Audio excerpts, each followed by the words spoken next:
अस्सलाम वालेकुम। आज का जो हमारा टॉपिक है वो फर्स्ट ईयर की बायोलॉजी का लास्ट चैप्टर रिस्पायरेशन में से है। और इसमें आज का जो हमारा टॉपिक है वो जी transportation of gases in humans. तो आपको पता है जो ह्यूमंस हैं वहाँ पे गैसेस एक्सचेंज होती हैं, ट्रांसपोर्ट होती हैं।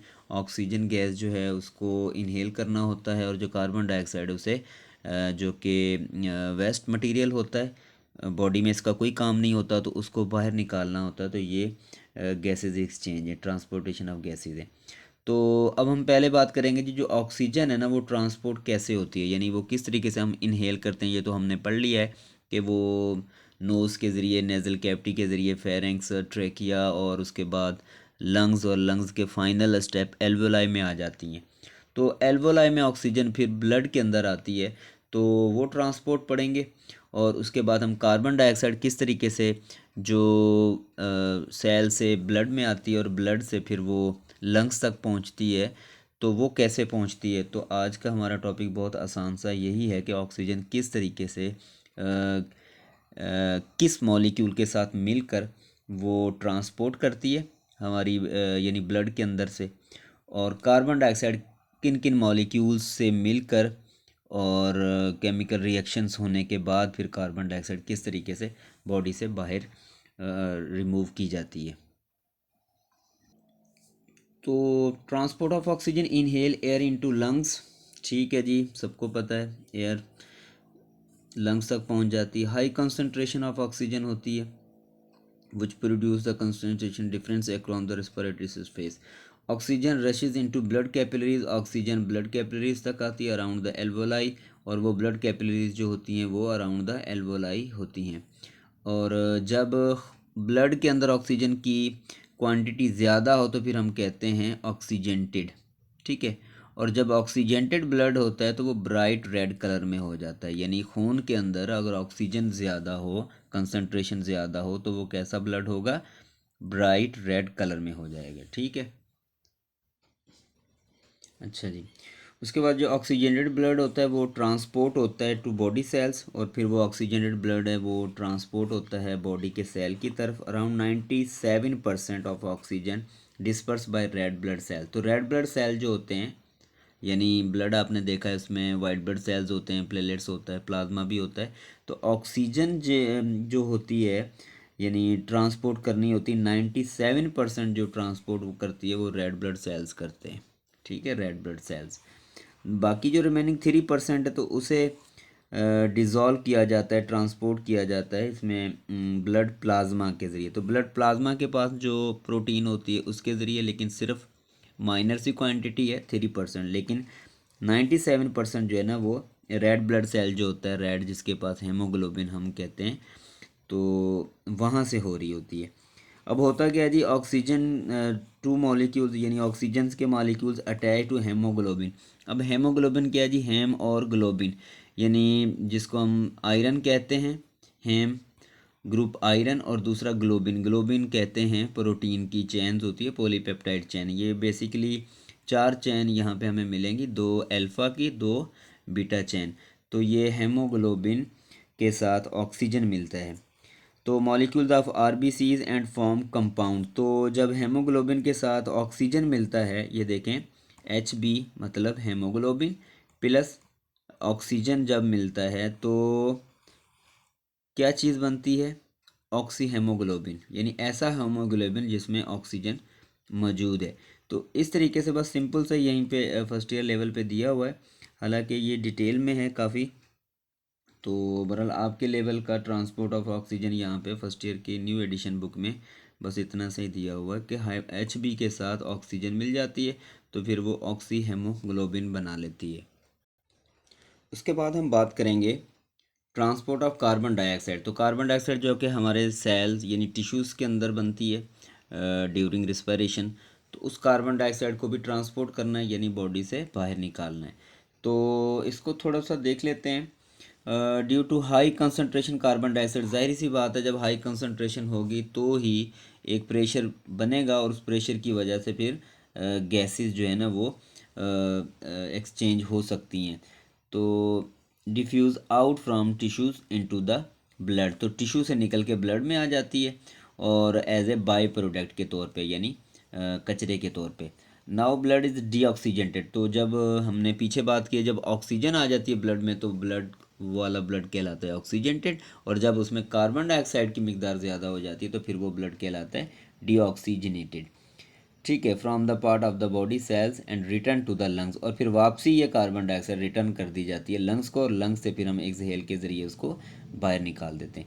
अच्छा, होता क्या जी, द कलर ऑफ डीऑक्सीजेंटेड, जब डीऑक्सीजेंटेड ब्लड होता है उसमें कार्बन डाइऑक्साइड ज़्यादा होती है तो फिर वो डार्क मैरून कलर देता है। पीछे हमने पढ़ा था जी उसका कलर जो है ना वो ब्राइट रेड हो जाता है, लेकिन यहाँ पे हमने पढ़ा कि उसका कलर डार्क मैरून हो जाता है। ठीक है, देयर आर थ्री वेज। अच्छा, कार्बन डाइऑक्साइड की थोड़ी सी इन्होंने डिटेल दी है, ऑक्सीजन की तो बिल्कुल दी नहीं, बस टेक्स्ट सा दिया हुआ है।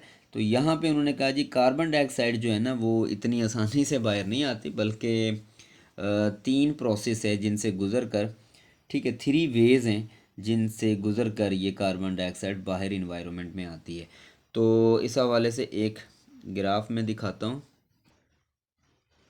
तो इसमें देखें जी कार्बन डाइऑक्साइड ये जो है बनी है, तो कार्बन डाइऑक्साइड जो कि टिश्यूज़ के अंदर है, ठीक है, सेल्स के अंदर है, तो वहाँ से निकल के वो ब्लड में आ जाती है।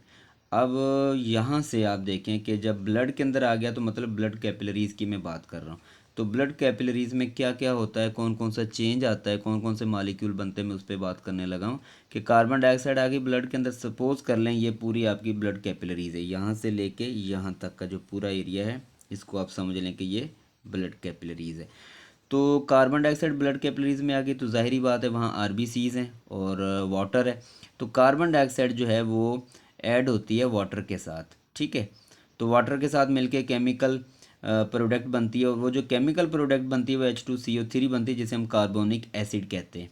ठीक है, कार्बन डाइऑक्साइड वाटर के साथ जब मिलती है तो H2CO3 बनती है, जिसे हम कार्बोनिक एसिड बनता है, जो कि अनस्टेबल मॉलिक्यूल होता है, यानी ये ज़्यादा देर तक नहीं रहेगा बल्कि ये अब ब्रेक करेगा। तो ये जैसे ही बनता है तो ब्रेक हो जाता है। ब्रेक क्या होता है जी, हाइड्रोजन आयंस अलग हो जाते हैं और बाकी जो बचता है HCO3 और ये माइनस में होता है, इसे हम कहते हैं बाइकार्बोनेट। पहले बना कार्बोनिक एसिड जो कि अनस्टेबल था, और उसके बाद जब हाइड्रोजन आयंस अलग होते हैं तो फिर ये बन जाता है बाइकार्बोनेट। और ये सारा काम हो रहा है ब्लड कैपिलरी, यानी ये वाला जो काम हुआ सेल्स के अंदर हुआ, और ये वाला जो काम हुआ जहाँ पे ब्रेक हुआ तो ये प्लाज्मा के अंदर काम होता है। ठीक है, जब ये दोनों आयंस दोनों कंपाउंड्स बनते हैं तो फिर ये पहुंच जाते हैं प्लाज्मा के थ्रू लंग्स में, यानी यहाँ पे बात हो रही है ब्लड कैपिलरीज, आरबीसी की बात हुई, उसके बाद प्लाज्मा की बात हुई, और अब ये चीज़ पहुंच गई है लंग्स के पास। तो अब लंग्स में क्या होता है, तो लंग्स के लिए ये जो मैंने चार्ट बनाया इसको आप देखें, तो लंग्स के अंदर हाइड्रोजन आयन और HCO3 ये दोबारा आपस में मिलकर H2CO3 यानी दोबारा से कार्बोनेट बन जाता है, कार्बोनिक एसिड बन जाता है। तो कार्बोनिक एसिड दोबारा बनने के बाद फिर ब्रेक होता है और फिर H2O अलग CO2, यानी जहाँ से कहानी शुरू हुई थी वही एंड में होता है, और ये काम हो रहा है लंग्स के अंदर। ठीक है, लंग्स में ये पहुंचकर काम होता है, तो उसके बाद कार्बन डाइऑक्साइड अलग होती है और कार्बन डाइऑक्साइड को फिर वहाँ से लंग्स क्या करते हैं, रिमूव कर देते हैं। अब देखें हो क्या रहा है। अच्छा, ये सारा काम जो हो रहा है वहाँ पे एक एंजाइम आ जाता है कार्बोनिक एनहाइड्रेज, तो इसकी प्रेजेंस में ये काम हो रहा है। आपको पता है एंजाइम्स आते हैं तो फिर जल्दी जल्दी जो काम है वो जो रिएक्शंस हैं जो मेटाबॉलिज्म है वो हो रहा होता है। अब कार्बन डाइऑक्साइड ये मिलते हैं आरबीसी, फिर वो एक मॉलिक्यूल बन जाता है कार्बोनिक, उसके बाद ब्रेक हो जाता है फिर प्लाज्मा के अंदर।